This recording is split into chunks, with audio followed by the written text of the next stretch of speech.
সুমাইয়া, ব্যাপার কি? তুমি একা বেকা হয়ে কেন আমার কোচিং আসতো? হ্যাঁ, তোমাকে কে বলছিল একা বেকা হয়ে আসছে? তোমার না বলতে সোজা যেতে। হ্যাঁ হ্যাঁ, কিন্তু ম্যাম আগের কোচিং এ তো আমি এইভাবে, আগের কোচিং এর কথা এখন আমাকে আর শোনাও না। আমার কোচিং থাকতে হলে এরকমই থাকতে হবে, বুঝছো? অন্য বাচ্চাদের অন্য কোচিং এর মতো এখন আর এরকম করে না, বুঝছো? অন্য কোচিং এর মতো সেম কোচিং হয় না, বুঝছো?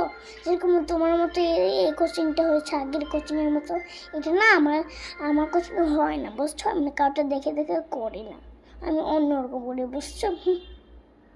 মাত্র একটু কথার জন্য এতগুলো কথা শুনি। আচ্ছা ম্যাম, কি ভাবতেছ?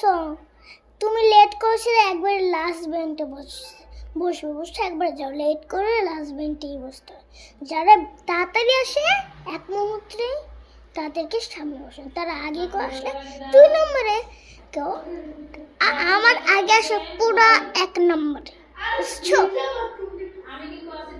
হ্যাঁ মিস যাচ্ছে লাস্ট বেঞ্চে, বাবা কোচিং থাকে, অন্য কোচিং এর হ্যাঁ যাচ্ছে।